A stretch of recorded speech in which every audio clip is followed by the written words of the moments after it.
Hello, everyone, and welcome to the English Like a Native podcast, the podcast that's designed for intermediate to advanced level English learners. My name is Anna, and today I want to talk to you about something that's really, really important. How do you get unstuck?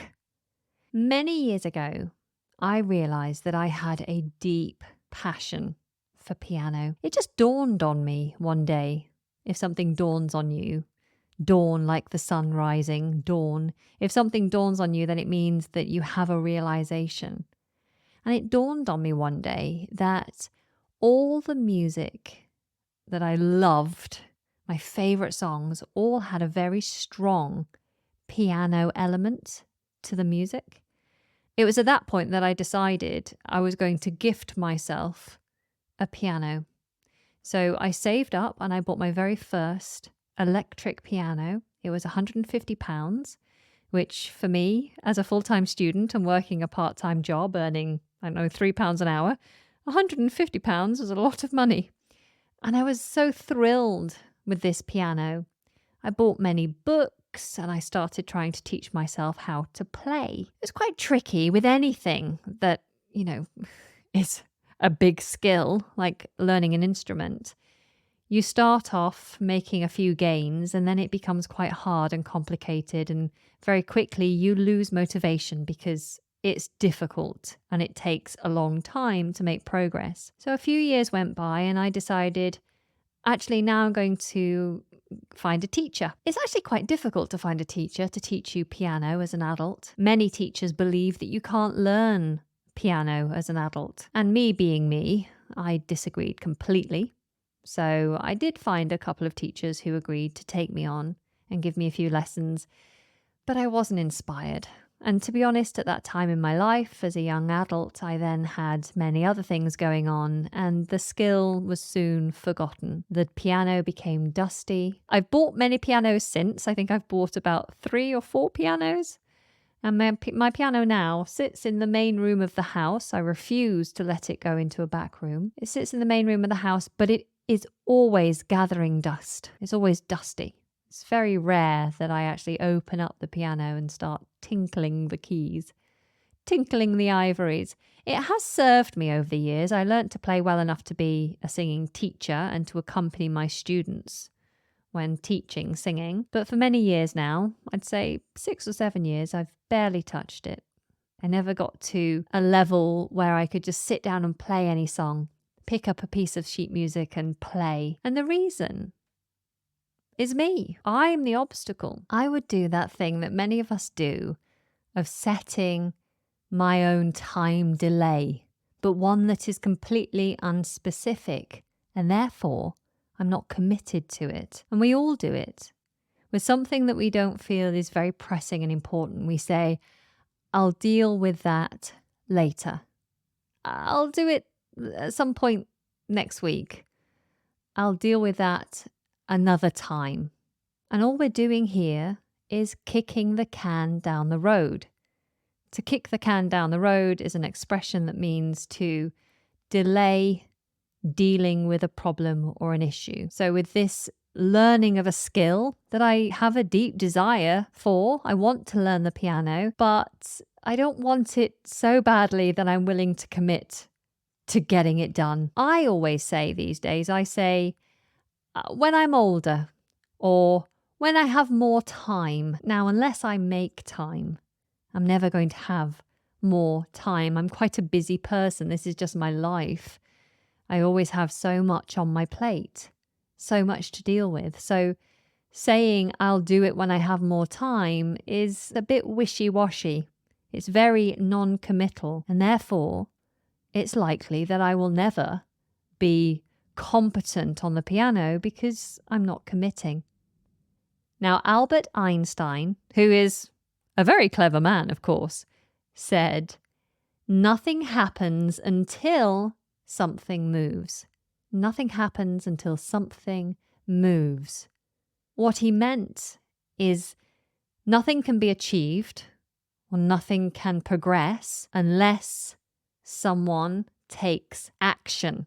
So if you want something, if you're bored of hearing yourself saying, I wish I could, if you're fed up with your situation and you long for a better situation, then you have to remember that nothing happens until something moves. You are in control. You have to take action to change that thing. Now, what is it in your life? I'm speaking directly to you. What is it that you keep putting off? What are you delaying dealing with? It breaks my heart sometimes when I speak to my fluency students who come into my fluency program. We have a one-to-one and I ask them about their current situation and why they've decided to join the program. And so many times students will say to me, I'm living in the UK and I've been living here for a very long time. In some cases, my students have lived in this country for years, always feeling stuck and isolated, feeling like they can't fit in because their English is not where they want it to be, feeling like they can't be themselves, they can't make friends. Some of my students are even stuck in jobs that they don't like, that they'd never choose to do if they had another option, but they feel like they can't start searching for a better job because their English isn't up to scratch. That's what they think. That's what they feel. And yet, even though they're living in an English-speaking country surrounded by the language, they're unable to progress. Now, in most cases, if you're feeling stuck, you may be working towards improving your English, but still not feeling like you're breaking through barriers, feeling like you're stuck at the level you've always been, then you need to take action. You need to make a change. And what does that look like? Because sometimes we just don't know where to go to find the guidance we need. With my piano playing, I knew I had what we call conscious incompetence. I was aware of what I was stuck on. I was aware of where my weaknesses were. I knew what I didn't know. I knew that I needed help from someone who was much better than me to get me over this obstacle. Now, many of you, I'm sure, know where your weaknesses are. You might realize that certain elements of your grammar fall down. You maybe know that you aren't very good at English listening. Maybe you struggle to speak confidently. Maybe the nerves take over every time you have to speak English. Maybe you just want to work on your pronunciation or move to the next level. You know what you need to learn, but sometimes we just don't know where to find the help. Now, of course, we are in a day and age where information is at our fingertips, but still there can be this sense of overwhelm, like walking into a huge library full of books from ceiling to floor. Books, books, books, books. But all you want is one very specific book. You know exactly what book you want. You just don't know where to find it among the sea of books. So what can we do? In that case, you ask a librarian. You ask someone who knows how to guide you. So in your case, it could be asking a friend or a colleague, someone whose English is, and I'm using English as an example, it might be another skill. I have many piano playing friends, so I may go to a pianist friend and say, hey, I'm really, really desperate to progress with my piano, but I'm a bit stuck. What do you suggest? Do you know any good courses, any good teachers, any methods that I could try to get out of this rut, because I'm stuck in this rut at the moment? For you, it could be approaching a friend or a colleague who you know has English as a second language, but is at the level that you aspire to achieve. Ask them, how did you do it? Where did you go? Who did you learn from?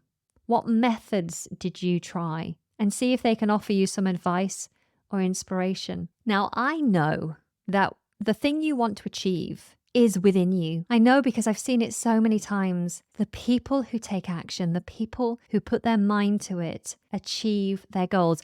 I've seen people who I'm ashamed to say, I myself have doubted. Now, I'm not talking about English language here. I'm talking about other skills. But I've had people come to me and say, Anna, do you know what? I'm going to do this with my life. And I've nodded, but in my head thought, that might be a bit tricky. I don't think you have what it takes to do that. I don't think you're talented enough. I don't think you're skilled enough. I don't think you are made to do that kind of work.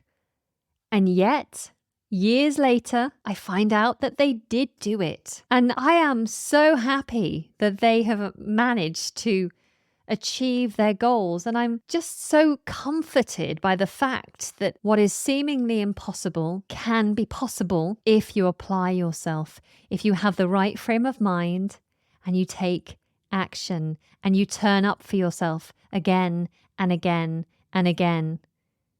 Now, it might be hard to believe, but in my position, doing what I'm doing, I find it hard. There's so many barriers and obstacles that I've put in my own way that I've had to overcome. Owning my own business, putting myself on YouTube as myself and not as a character is quite terrifying for me. Speaking to my students, who many of them are incredible people, highly qualified, very intelligent people. I've got PhDs, I have brain surgeons, engineers, TED talkers. I have some amazing people in my community asking me for help.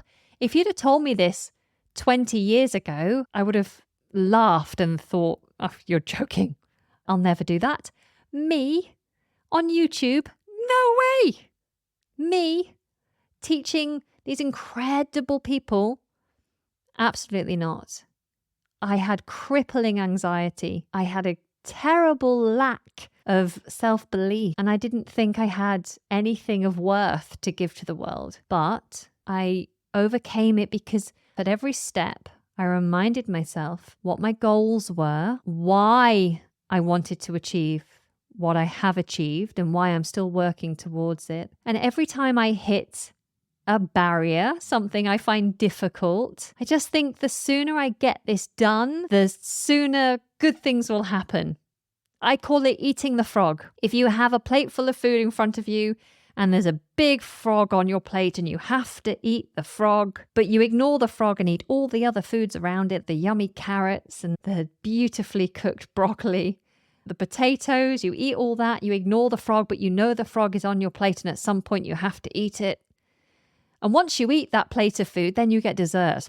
Dessert's going to be amazing, but you have to eat the frog. Sometimes it's better to just eat the frog. Stop ignoring it. Just do the hard thing. Do the hard thing. One thing that helped me was to write down my goal, something that reminded me of exactly why I was working hard. And I would stick that on my monitor so that I saw it every single day when I sat down to my computer. Maybe it's your children. Maybe you want a better life, not just for you, but for your children. So have a picture of your kids sitting on your desk or somewhere where you'll see them every single day with a little note saying, I'm doing this for them. And so then when you start to make excuses, when you try to avoid taking action, you can look at that reminder and remind yourself why you have to eat the frog, why you have to do the thing that's hard. And I tell you what, when you start eating that frog, it's actually not so bad. I'm not advocating eating frogs. But once you start doing the difficult thing, very quickly it becomes easier and easier and easier. And then you've cleared your plate and along comes dessert. So get a really clear motivation in your mind. Ask yourself why you want to learn English. Write it down, put it somewhere where you're going to see it every single day, and then make a plan. Stop delaying. Decide exactly how and what it is you're going to do in order to progress. And then all you have to do is put one step in front of the other. Get going. I would love to support you on your journey. You are more than welcome to come and join in the Elan community. I've made it very easy now.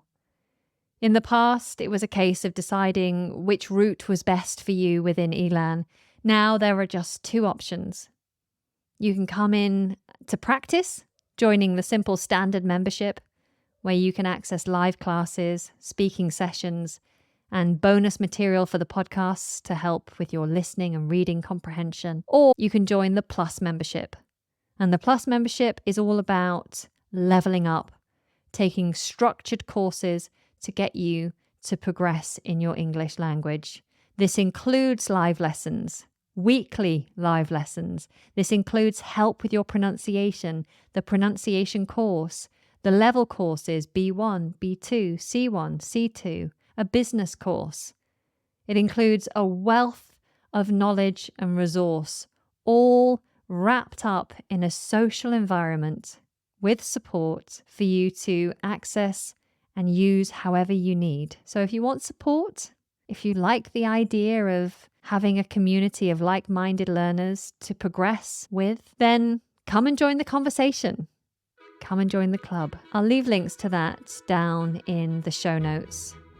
But if you don't join the club, there are many ways to improve your English using resources available online, and I wish you the very, very best. But please, please, please, please, from today, make a plan and eat the frog. That's all from me. Until next time, take very good care and goodbye.